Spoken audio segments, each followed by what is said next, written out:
All right, I'm going to call to order this monthly meeting of the Zionsville Board of Parks and Recreation for Wednesday, November 8th, 2023. The first thing we're going to do is take roll. We have Vice President Jill Pack. Here. Secretary John Salowitz. Here. Chris Barksdale. Here. Kimberly Lane. Here. Coralie Palmer. Here. And let the record show that Ryan Cambridge is not here tonight, but we have a quorum at 6 members, and we will continue then with the approval of the October 11th meeting. Have everybody had minutes, I should say? Has everybody had a chance to look at the minutes? Yes, sir. Anybody have any questions or comments? No. Do I have a motion to approve the October 11th, 2023 minutes? I'll make a motion to approve the minutes from last month. John Salowitz makes a motion. Do we have a second? Kimberly Lane seconds. All in favor, say aye.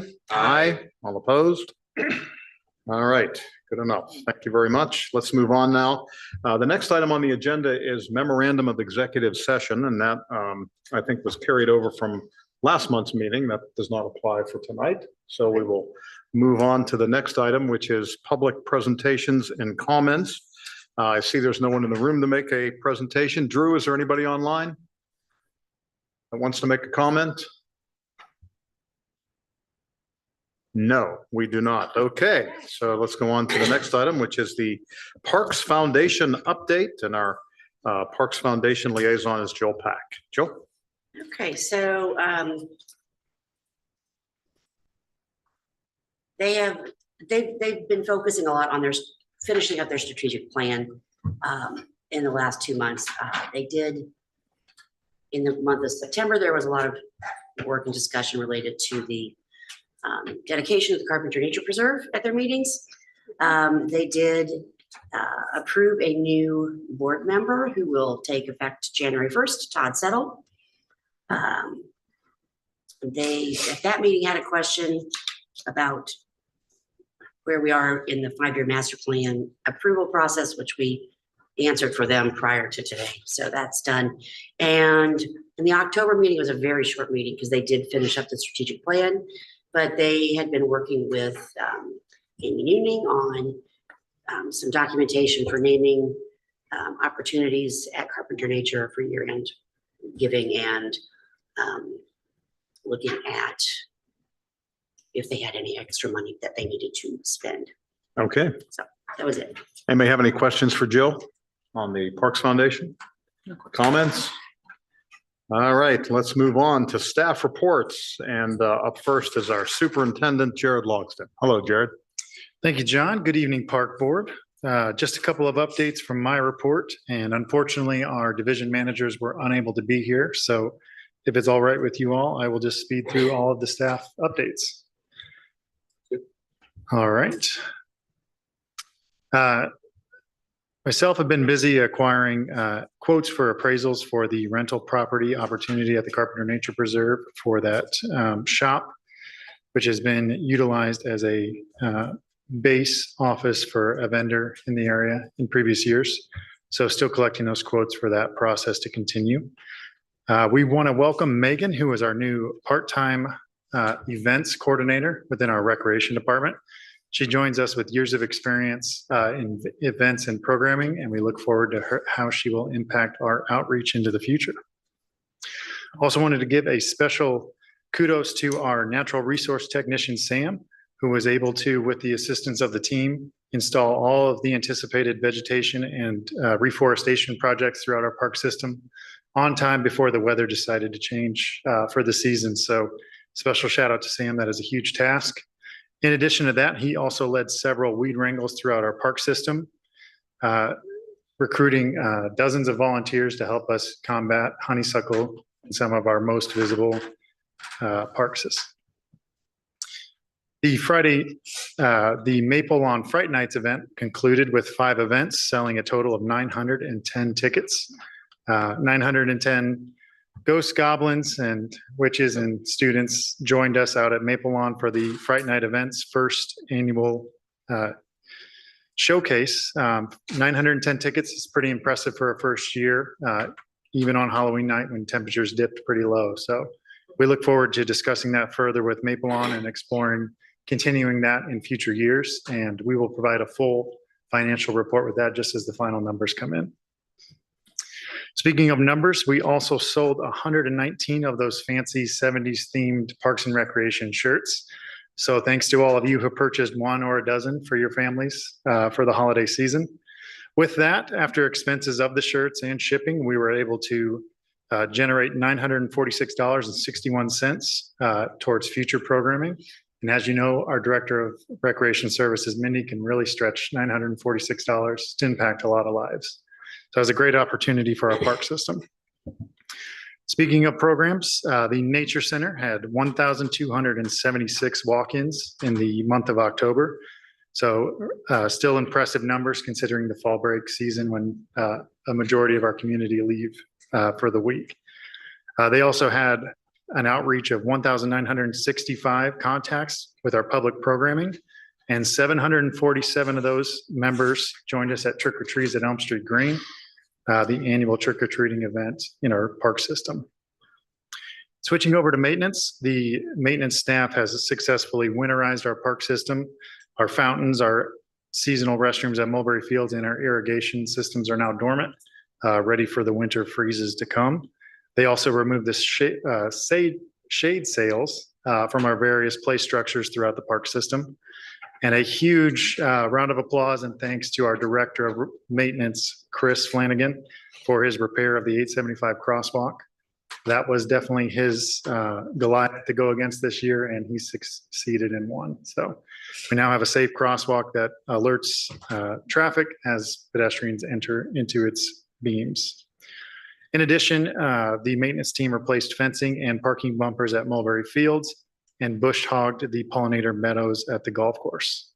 Speaking of the golf course, in October, the golf course generated $44,632 in revenue, making a total for the year as of November 1, $573,280. So continuing to set that new record for revenue generated at the golf course.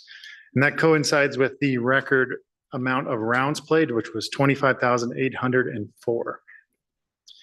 The dead and dying cottonwood on hole 5 was removed by a contractor, and that soil will be amended and repaired so that players can access that as they hit their balls in that area in the future.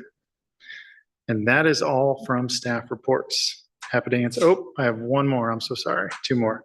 Related to the golf course, this Friday and Saturday, there will be a closure so that we can aerate the greens. This is something we do each fall, and it just helps the health and wellness of those greens so that they can heal over the winter season and be ready for our next annual season. And speaking of the greens, looking at the extended forecast, the anticipated last day for this 2023 season will be November 22nd. After that, it looks like the temperatures are beginning to dip. And as temperatures dip and ball marks are made, those don't heal. So squeaking out a couple more days in the fall is just going to be the detriment of the following season's summer. So we lend ourselves to Mike Wall's advice on the closure of the course annually. And that is all from staff reports. Any questions or comments for Jared? I have a question. This has to do with the rail trail and by Mulberry Road. I was dropping my son off at school and I saw a car driving up that access point from the trail. It wasn't like a construction, it was a car. So is there gonna be a ballard or something that can go there because it's? Yes, that we've already discussed that, and we thought it was just a golf cart that was slipping in. So that's very concerning. It's a car. It was definitely a car. All right, we will get right on that. Okay. Yeah, it's not good. We don't want that. Anything else? Yes. Well, let me just say, Mindy was never going to be here tonight, right? She's excused, but both Chris and Mike are down with some sort of winter crud, so we hope they feel better soon. I assume they're both watching, so guys, hope you feel better soon. And the next item on our agenda is staff report from the Parks Attorney. Do you have anything, Amy? The items I have to comment on are all in the new business. Okay, well, let's move on to new business then. Jared, are you done with staff reports? Yes. Okay, well, let's go on to new business. The first thing under new business is a donation to the Carpenter Nature Preserve for the amphitheater. I'll just explain briefly what this is going to be. It's going to come to us in 3 different donations over the next several years. They're going to come by the end of the year for tax purposes, tax planning for the donors. But this money will be segregated so it can be used for its intended purpose. And this fits our timeline. We're not going to be building an amphitheater in the next few years anyway. So it's fine to collect the money this way and it'll be used for that purpose. But Amy can explain more about how this is going to work. Sure, yes.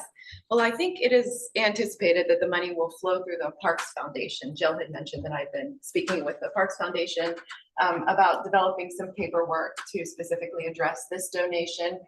We're envisioning creating a memorandum of understanding that will be signed by the donor, the Parks Board, and the Parks Foundation, just outlining some of the things that John said and going into a little bit more detail about the timing, the overall amount, the donors' involvement in the project ongoing. And Jared and I are working on some of the details there. None of the details are really solidified yet. So the MOU will be in front of you for your consideration at the December meeting. Also, the naming rights policy that you have all adopted is triggered by this. They are donating in exchange for having some naming rights associated with that donation. So that will be one thing that's addressed in the MOU, is just that we'll agree with the donor to work to come up with a naming recognition system, whatever that may be, on a plaque, on whatever is appropriate at the time to acknowledge the donors themselves. Okay. Any questions or comments about that? Yes. Will this series of donations be enough to fund the entirety of the amphitheater costs? Yes, so there was a preliminary document circulated with the foundation for the anticipated costs for several items that would go at the park. The great thing, the Carpenter Nature Preserve has been a series of gifts and opportunities so far, and those continue as our community continues to invest in it. So these donors approached us and they wanted to become a part of all the momentum that's happening and put their name with our park system and help build its legacy. So we quickly put together those estimates, and they found interest in this amphitheater and how many lives that could touch for years to come. So they were coming on board with this. So again, this is our first major gift that we're accepting under our new naming rights policy. So we're all learning together about crafting this MOU and should expedite this in the future for other donations. But this really does come at a great time because we are just now beginning the design of the park. So as this donation is anticipated, we can build it into design and not have to do that after for additional cost. Any other questions? The folks that are making this donation are friends of the Carpenters, and they're inspired by what they're doing at the Carpenter Nature Preserve and what we have planned for there. So that's just the first great spinoff of obtaining the land for the Carpenter Nature Preserve.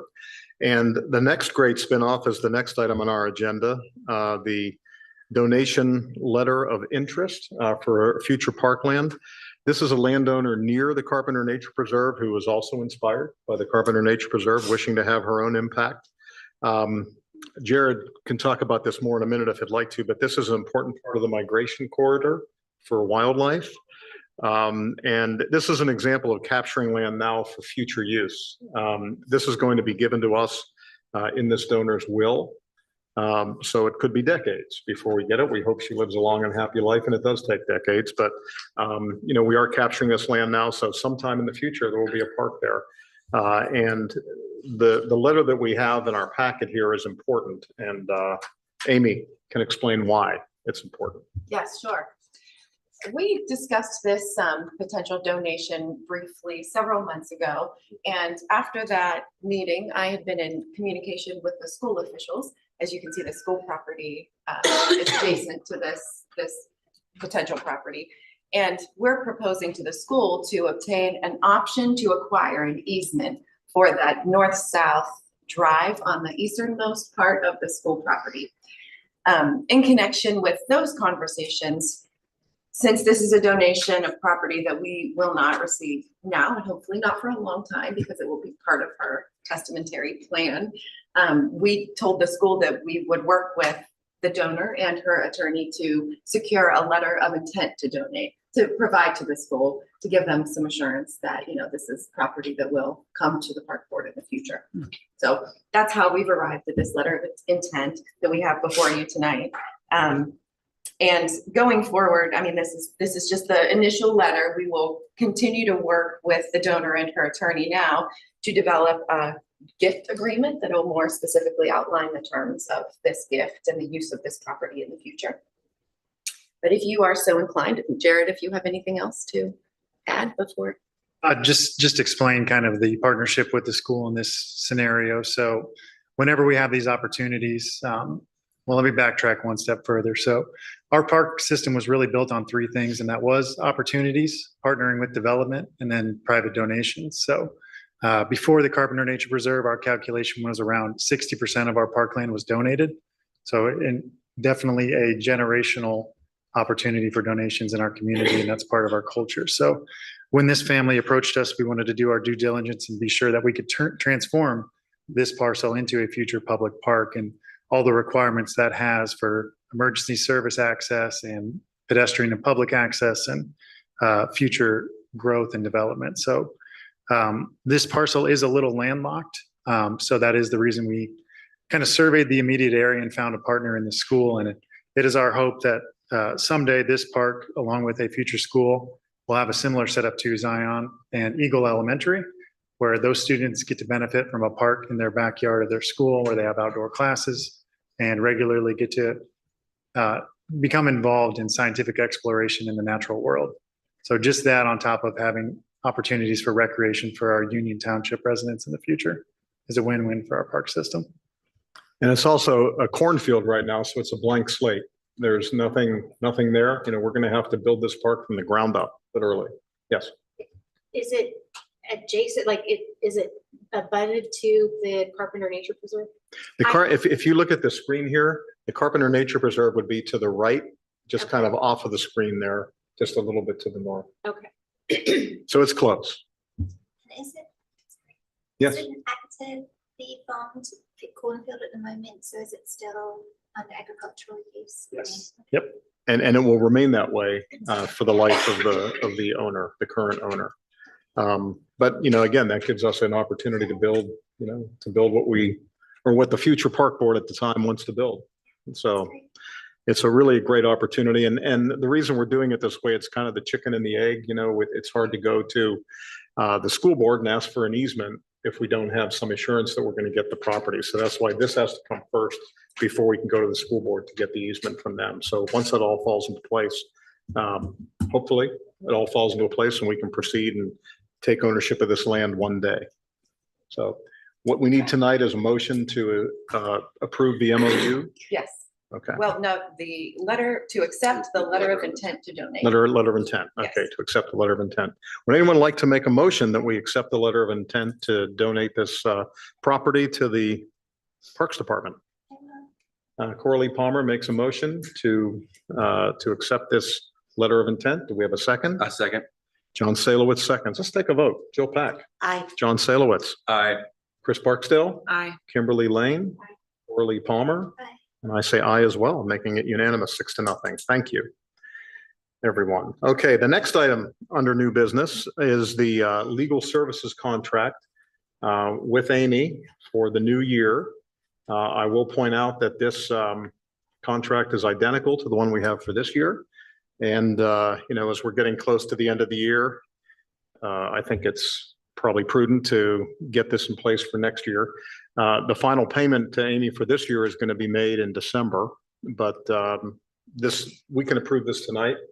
We can wait until December if the board would rather do that, but it really is identical to last year. It's very simple, to the point. Do you want to speak about it at all? I think you've pretty much said it all. The only thing that's changed is the dates. The only thing that's changed is the date. Yep. And so any discussion on that? Any? Make a motion to approve. Oh, John Salowitz makes a motion to approve. Do we have a second? Coralie seconds. She beat you. All right, let's take a vote. Jill Pack. Aye. John Salowitz. Aye. Chris Barksdale. Aye. Kimberly Lane. Aye. Coralie Palmer. Aye. And I accept as well, or I say yes as well. So we accept this contract and passes 6-0. All right, Jared, is there anything else? We do have the memorial bench donation request. So that is another bench to be added to our park system. This one will also be on the rail trail, which we have plenty of space for along its 5-mile corridor. So with your approval, we'll begin to work with this donor, order the bench, and have it installed just as soon as it's received. Where's the location set for? It's either going to be near Overly Warman Park on the rail trail or towards Heritage Trail Park in the dog park. So Yep, either end. Yeah, this is in honor of a man who passed away recently, and he really did walk the whole trail every day. Oh. Nice to see him out there all the time. So this will be a nice memory to him. Any questions or comments about that? All right. I would And move to approve. Jill Pack makes a motion to approve. Chris Barksdale seconds.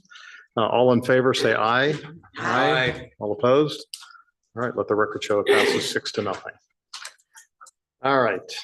Anything else under new business, Jared? That is all. You want to move to old business then? The first item there is Overly Warman Park. I just wanted to provide an update. The contractor has returned to the site this week to begin to knock out those final punch list items. We will continue to work closely with them, inspecting the work along the way to finally close out this project and bring a complete park by the year's end. So just wanted to provide that update. Trees should be installed in the next week or two with the subcontractor that'll replace those trees that perished over the previous year. Happy to answer any questions related to Overly Warman Park. So the pressures we put on them is push them to get the work done. Yes, and they are making good on their word. They have returned and are starting to knock out those items. So we'll continue to hold them to the specifications of the contract, but do hope that that work gets finished out and we can complete the project. Well, since Tricia's here and we have a minute, could you want to come up and comment on what's happening there at Overly Warman and your level of confidence that we're heading on the right track here? Yeah, I was out there last week and they hadn't been out there last week. So they've just been out there this week. I did hear from them that they were going to be out there. So I haven't been out there to see what they're working on yet. I know they were going to start with the grading and then the concrete they're planning to do at the beginning of December. So that will be somewhat weather dependent. Cold temperatures aren't as much of a problem. We can cover it. They can blanket it so they can still get that work done. So they seem to be ready to get the work done. Good. All right. Well, let's hope that we can move forward in a positive way on this. Do we think this will be done by the end of the year before winter takes hold? Yes, their schedule showed it was at the beginning of December. I think it was basically that second week of December that they were going to be done and wrapped up with their work. Right. Now, they didn't start quite as soon as their schedule said, so that may shift a little bit. Great. Okay. Thank you. Any questions for Tricia on that? No? Okay. All right, Jared, rail trail widening. Yeah, just wanted to provide an update for the rail trail widening. All asphalt is down, all topsoil is down, and the seed has been spread. So we will be having a punch list walkthrough on Monday to identify any items that need repaired. And we will hopefully sign off on this project very soon. But the community has begun to enjoy it, and the scars of construction hopefully will heal soon, and we'll have a complete rail trail I promise not to touch for a minute. Any questions, comments about the rail trail widening? It's fantastic. Okay, the rail trail trailhead. Hopefully we'll be opening that soon, and the sculpture will be in place and we'll be good to go. Yes, so the project is, the majority of it is done. There's just a simple punch list item or two that we're waiting on. This is providing some time for that donor to install the sculpture in the roundabout. So we are anticipating a November 30th ribbon cutting ceremony for this final piece of our rail trail, and that'll be at 10 a.m. at the Zionsville Road Trailhead. The public is welcome to join. And with that will be the completion of all projects within the Next Level Trails grant we received in 2021. We will close out that grant, and next month we will have an item on the agenda for you to approve, adding that restrictive language to those deeds associated with the remaining parcels of the project so that it remains a trail in perpetuity in our town. That'll be a nice development. Where is the 0 mile marker going to go? 0 mile marker is going very close to Zionsville Road where that trail spurs off. So we get to be 00. I made sure of that. Yeah. And that will begin a half-mile marker that emergency services can use as well as the public throughout the trail corridor. So actually just received an update today inquiring when that contractor will be on site to install those signs. So those half-mile markers across the whole county were a gift from the Community Foundation. So we appreciate their support of our rail trail and helping keep our community safe. Yeah, if you think of how far we've come in the past couple of years, it's really a great thing. It looks terrific. It looks great. And it'll be nice to get that trailhead up and running. The sculpture on the side of it is really cool too. Not the sculpture, but the mural on the side of it's really cool. And the sculpture is going to add a lot as well. So if you haven't had a chance to stop by there and stand on the spot, you know, where you can see the mural from the best view, it's really pretty amazing. So, all right. Any other comments, questions on that? Question, because I remember hearing years ago, there was talk of like connecting into Indianapolis. Have you heard anything about that? That was years ago, so. Earlier this year, we spoke with them. I told them our ambitions of an Eagle Creek Trail and how that could eventually connect to their Eagle Creek Park. And that would be the ultimate dream of connecting Eagle Creek to Carpenter Nature Preserve and having that entire corridor protected. They're on board. They just have a little bit more acquisition than we do concerning some of the parcels that are chopped up as the Eagle Creek goes through their jurisdiction. But we did discuss the Big Four Rail Trail, and currently they are working to include bike facilities, but that'll be both roadside pathways as well as shared lanes and things like that to get people to Eagle Creek Park from the Big Four Rail Trail and incorporate that into their trail network. So definitely on the minds of both municipalities and working together to make those connections. Excellent. And again, just so I can repeat it, November 30th is the target date for the ribbon cutting there. We'll certainly reach out to you and make sure that you get plenty of notice for that. Hopefully we can get a good showing for that. All right. Anything else under old business or other board related items? That is all from me. Just one more update, I guess. The 5-year master plan should be in front of town council at the November 20th meeting.